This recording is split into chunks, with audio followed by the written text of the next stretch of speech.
Israel और Hamas 11 रोज के बाद जंग बंदी पर रजामंद तो हो गया है, लेकिन नकवी साहब इस मसले को हल कब किया जाएगा? क्योंकि जंग बंदी की अगर बात की जाए ये तो टेम्परेरी है। अब हाल तो ये कि इसराइल की जानिब से जो मस्जिद अक्सा में जंग बंदी के बावजूद आपने देखा कि इसराइली पुलिस ने आज नमाजियों पर फिर हमला किया। जी हाँ, ये तो बड़ा अलमिया है। देखिए, इस मसले के दो पहलू हैं। एक इंसानी हुकूक की पामाली, जो कि बहुत बड़े पैमाने पे इज़राइल ने फ़लस्तीनी निहत्ती अवाम के साथ की है। और दूसरी बात जो इसकी है इस मसले में, वो ये है कि इसका कोई हल निकाला जाए। हल के लिए पाकिस्तान ने जो तजवीज़ है, 2 रियासतों का क़याम होना, एक फ़लस्तीनी रियासत का कायम होना और दूसरे इज़राइल का मौजूद रहना, यही इसका सही हल है। और ये 1990 में ऑस्लो अकॉर्ड के तहत तय हुआ था, जिसमें नॉर्वे ने दोनों फरीक के दरमियान मसालती जिम्मेदारियां पूरी की थी, फ़लस्तीनियों के दरमियान और इज़राइल के दरमियान। तो 2 रियासतों का जो प्रपोज़ल है, जो तजवीज़ है, वो ही इस वक्त कायम होनी चाहिए, वही उसी की इम्प्लीमेंटेशन होनी चाहिए। और ये सलामती काउंसिल की ज़िम्मेदारी है, ये अक़वाम मुत्तहिदा की ज़िम्मेदारी है। मगर उसमें मसला ये है कि अक़वाम मुत्तहिदा और सलामती काउंसिल जो हैं वो बैनुल अक़वामी सियासत के शिकार हैं। वहाँ पे अमेरिका, फ्रांस, यूके, बरतानिया, ये सारे ममालिक ये नहीं चाहते कि इज़राइल के ख़िलाफ़ कोई बात हो, और इज़राइल 2 रियासतें कबूल नहीं करता है। तो नतीजतन 2 रियासत की जो प्रपोज़ल है वो इम्प्लीमेंट ही नहीं हो रही। अच्छा, अब दूसरी तरफ ये जो 11 दिन का आपने ज़िक्र किया है, ये तारीख़ में मेरा ख़्याल है कि ये रकम होगा कि ये जो 11 दिन थे, ये एक क़यामत ख़ेज़ आफत फ़लस्तीनी अवाम के ऊपर इज़राइल ने ढाई, और उसको ऐसे बुरी तरह वहाँ के लोगों को बेघर और सरो सामान और मौत के घाट उतारा। तो ये मेरा ख्याल है कि ये ऐसी चीज़ आजकल की दुनिया में 21वीं सदी में किसी मुल्क के साथ इस तरह की जो पॉलिसी है या हरकत है, वो किसी बैनुल अक़वामी बरादरी को किसी हालत में कबूल नहीं करनी चाहिए। ठीक है, ठीक है। अमीर अब्बास, आपकी तरफ आना चाहूंगी। आपने नकवी साहब को भी सुना। अमीर अब्बास, ये अमरीकी न्यूज़ चैनल के जो एंकर हैं, जी नकवी साहब आप कुछ और कह रहे हैं? जी जी, प्लीज़ कंप्लीट कर लें, फिर अमीर अब्बास मैं आपकी तरफ आती हूँ। जी नकवी साहब। नहीं, मैं कह रहा था कि ये अलमिया ऐसा है जिसके बारे में जितना भी कहा जाए कम है, और ये ज़िम्मेदार हैं मगरबी ममालिक, जिनको ये नज़र नहीं आ रहा कि एक निहत्ती अवाम के ख़िलाफ़ इस तरह की बमबारी और जहरियत की जाए और उसका कुछ भी अज़ाला ना हो। ठीक है जी, ठीक। अमीर अब्बास, आपकी तरफ आना चाहूँगी माज़रत के साथ। अमीर, मैंने आपको सवाल में पूछते पूछते उन्होंने कुछ कंप्लीट करना था, उनकी तरफ जाना पड़ा। अच्छा, मेरे पास अमेरिकी न्यूज़ चैनल के जो एंकर हैं, आपने भी सुना होगा कि कुरैशी साहब पर यहूद मुखालिफ होने का इल्ज़ाम आयद करती रही, और बार बार, एक दफ़ा नहीं बार बार यहूद मुखालिफ सोच का इल्ज़ाम लगाती रही। अब एक तरफ ये कहते हैं कि जी इनका जो मीडिया है इंटरनेशनल मीडिया है, और एक एंकर का इस तरह इल्ज़ाम लगाना क्या इसराइल के मीडिया से मजबूत रवाबित को शो नहीं करता? और साथ आपने ये भी सुना होगा कि इतनी खुद भी कंफ्यूजन का शिकार थी कि वो कभी एम्बेसडर कह रही हैं, तो कुरैशी साहब ने उनको कहा कि मैं एम्बेसडर नहीं हूँ, फॉरेन मिनिस्टर हूँ। बिल्कुल इसी तरह से, अगर आप मुझे इजाजत दें तो जो आपने नकवी साहब से सवाल किया कि ये जो सीज फायर है, क्या ये सीज फायर हल है? जी जी, ये सीज फायर हल नहीं है। प्लीज प्लीज जी जी, उसका जवाब 2021 में हुआ, 2021 में अभी हमने ये क्लैशेस देखे, उससे पहले 2018 में हुए थे, कहा सीज फायर कर दो, बंद कर दो, बंद हो गया। उससे पहले 2017 में हुए थे, कहा सीज फायर कर दो, बंद कर दो, फिर हो गया। उससे पहले 2014 में हुआ था, कहा सीज फायर कर दो, बंद कर दो, सारी ताकतें बीच में आ गई, बंद हो गया, फिर हुआ। उससे पहले 2012 में यही हालात थे। 2014 में 7 हफ्ते तक ये सूरत हाल रही थी, 7 हफ्ते तक। अभी तो दूसरा हफ्ता भी खत्म नहीं हुआ। उससे पहले 2012 में जब हुआ, फिर यही हुआ, बैठ जाओ, चुप करो, बैठ जाओ, बच्चों की तरह बिठा दिया उनको दोनों को, सीज फायर कर दो। उससे पहले 2006 में हुआ, 2002 में हुआ, सन 2000 में हुआ। ये तो एक तारीख भरी पड़ी है इनकी। ये कोई पहली दफा और आखिरी दफा हो रहा है कि आप सीज फायर करवा के समझ रहे हैं कि अब ये रुक जाएगा। और वहां जो एक्सपेंशन किया जा रहा है जिस तरह से इसराइल, उसकी सीज उसको कौन सीज करेगा? ये फायरिंग को तो आप सीज फायर कर रहे हैं, जो एक्सपेंशन हो रही है, जो सेटलमेंट हो रही है वहां पे यहूदियों की, उसको कौन रोकेगा? जो पूरे मगरबी किनारे को, वेस्ट बैंक को, जो फलस्तीन के पास था, और उसके अंदर जो सेटलमेंट हो रही है, जो एनक्रोचमेंट हुए जा रही है, उसको कौन रोकेगा? तो ये टोटली एक नॉनसेंस किस्म का एक प्रेशर सीज फायर की सूरत में इन्होंने बना दिया था। सीज फायर एक शॉर्ट टर्म, जारी बात है, फौरी तौर पे तो सीज फायर होना ही था क्योंकि लोग मर रहे थे, मासूम मारे जा रहे थे, बट ये सोल्यूशन नहीं है। एक बात, जहां तक बात है शाह महमूद कुरैशी साहब की, देखिए शाह महमूद कुरैशी साहब ने क्या कहा, वो जो मोहतरमा थी वो उन्होंने स्पिन किया है शाह साहब की बात को। शाह साहब ने कहा कि इसराइल जो कुछ कर रहा है उसको वेस्टर्न मीडिया नहीं दिखाता उस तरह से, और फलस्तीनियों की मजलूमियत को भी नहीं दिखाता, जिसको स्पिन कर दिया सीएनएन की एंकर ने कि आप यहूदी मुखालिफ जज्बात का इजहार कर रहे हैं। तो ये जो फलस्तीन में जिंदा लाशों का कब्रिस्तान बना दिया इसराइल में, वो आपको नजर नहीं आता? ये जो, हालांकि बिल्कुल वो हक सच की बात कर रहे थे, अब जो गलत होगा उसको गलत भी नहीं कहेंगे, हम खुल के गलत भी नहीं कहेंगे गलत को। इस सारी कवरेज में आप देख लें, इंटरनेशनल मीडिया में किसने बेहतरीन कवरेज की है? अल जजीरा ने, सीएनएन, बीबीसी, फॉक्स न्यूज, इसके अलावा इनके सारे अखबार, न्यूयॉर्क टाइम्स, वॉशिंगटन पोस्ट, इन्होंने तो बराबर का दिखाने की कोशिश किया हमास को और इसराइलियों को। वहां पे 250 लोग मारे गए, यहां 12 लोग मारे गए, आप दोनों को बराबर एक ही तरह से दिखाना चाहते हैं। वहां 65 बच्चे मारे गए, यहां कुल अमवात 65 नहीं हुई है, आप दोनों को बराबरी की सतह पर दिखाना चाहते हैं।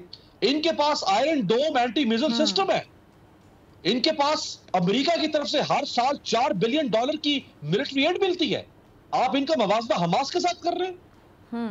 इनके पास दुनिया का जदीद तरीन असलिया है, इनका मवाजना आप उनके पत्थरों और डंडों के साथ कर रहे हैं जो वो उठा के इनका मुकाबला करते हैं। ये वो इंटेलेक्चुअल डिसऑनेस्टी है, ये वो लैक ऑफ ऑब्जेक्टिविटी है इंटरनेशनल मीडिया के जर्नलिज्म में, जिसका इजहार शाह महमूद कुरैशी साहब ने किया कि आपकी जेब के अंदर पड़ा हुआ है, यहूदियों की जेब के अंदर इंटरनेशनल मीडिया। और ये जितने बड़े बड़े मीडिया हाउसेस हैं, इनके अंदर क्या ज्यूस के स्टेक्स नहीं है? क्या ज्यूस की इन्वेस्टमेंट नहीं है इनके अंदर? और ये कभी इंटरनेशनल मीडिया ने कहा ऑक्यूपाइड फोर्सेस, क्या इस्राएली फोर्सेस ऑक्यूपाइड फोर्सेस नहीं है? जब आप उनको ऑक्यूपाइड फोर्सेस नहीं कहेंगे, जब आप उनको अग्रेसर नहीं कहेंगे, और आप इक्वेट करने की कोशिश करेंगे मजलूम फलस्तीनियों को और इसराइल को, तो फिर जो शाह साहब ने बात की वो वही तो है कि आपकी इंक्लिनेशन है इसराइल की तरफ, इंटरनेशनल मीडिया की, आपकी इंक्लिनेशन है ज्यूस की तरफ, आपकी इंक्लिनेशन है ज़ायनिज्म की तरफ। और ये जिस अमेरिका में के चैनल सीएनएन की एंकर खातून एंटी सेमेटिज्म का सबक पढ़ा रही थी शाह साहब को, इसी अमेरिका ने 14 मई 1948 को हैरी एस ट्रूमैन के जमाने में सबसे पहले इसराइल को तस्लीम किया, जब फौरी तौर पे इसराइल ने अपनी एक तरफा तौर पे आजादी का ऐलान कर दिया। वो दिन और आज का दिन अमेरिका इनकी पुष्टपनाही पे खड़ा है। अभी जुबान पे छाले पड़ रहे थे, जो बाइडेन के एक लफ्ज तक नहीं बोला, वो शख्स एक लफ्ज तक नहीं बोला। तो और आपको क्या चाहिए? जो शाह महमूद कुरैशी साहब ने बात की, उनका मकसद दरअसल ये कहने का था कि पूरे वेस्ट का जो झुकाव है वो इसराइल की तरफ है, वो इसराइल के वॉर क्राइम्स को प्रोटेक्ट करते हैं, वो इसराइल के वॉर क्राइम्स को सेफगार्ड करते हैं। और वो जो इंटरनेशनल ऑर्गेनाइजेशंस हैं, जिसमें आईसीसी है, जिसमें यूनाइटेड नेशंस है, जिसमें बाकी इदारे हैं, वो इसराइल को उन इदारों के जरिए से कंट्रोल करने की कोशिश नहीं करते हैं, और वो सारा का सारा नजला गिरा देते हैं फलस्तीनियों के ऊपर जो मारे जा रहे हैं मुसलसल, और जिनकी जमीन सुकड़ के बिल्कुल एक तंग नाली की तरह रह गई है।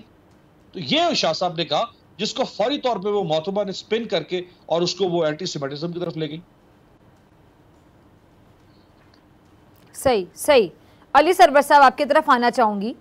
ये जो सवाल मैंने अमीर अब्बास से पूछा, मैं आपसे भी पूछना चाहूंगी कि बार बार जो एंकर CNN की, आपने भी देखा होगा, बार बार कुरैशी साहब को कहती रही कि जी आप ये बार बार यहूद मुखालिफ सोच का इजहार कर रहे हैं, मतलब बाकायदा इल्जाम लगाती रही। हालांकि वो हक सच की बात कर रहे थे, बड़े अच्छे तरीके से, बड़े दो टोक अंदाज में उन्होंने अपना मौक़िफ़ पेश किया और मेरे ख्याल से बहुत बहुत बहुत बहुत अच्छी और नपी-तुली गुफ्तगू की। लेकिन वो बार बार इल्जाम लगाती रही कि आप ये यहूद मुखालिफ सोच का इजहार कर रहे हैं। इसको आप कैसे देखते हैं?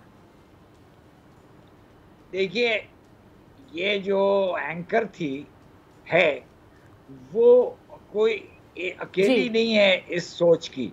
अमेरिका में सारा मीडिया, सारे अखबारात और इलेक्ट्रॉनिक मीडिया, वो सब, और पब्लिक ओपिनियन, थिंक टैंक्स, जितने भी ऐसे इदारे हैं जो कि अपनी राय देते हैं और उसका प्रचार करते हैं, वो सब यहूद मुखालिफ जो जिनको वो कहते हैं, वो उनको कोई भी इजराइल की क्रिटिसिज्म करे तो उनको वो डिक्लेयर कर देते हैं एंटी सेमाइट।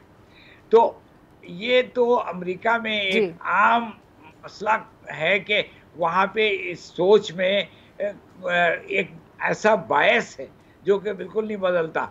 और हद ये है कि मैं तो अमेरिका में रहा हुआ हूँ पोस्टिंग पे, वहाँ पे एक बहुत बड़ा हॉलोकॉस्ट म्यूज़ियम है वाशिंगटन में, जो उन्होंने एक म्यूज़ियम बनाया है जिसमें ये दिखाते हैं कि यहूदियों के ख़िलाफ़ जर्मनी ने कितनी ज़्यादतियाँ की। तो ये हॉलोकॉस्ट म्यूज़ियम में अगर आप वहाँ पे, उसके बाहर एक बार एक फ़लस्तीनी ने कोई नारा लगाया, उसको अरेस्ट कर लिया। वहाँ पे कानून है एंटी सेमिटिज़म के बारे में।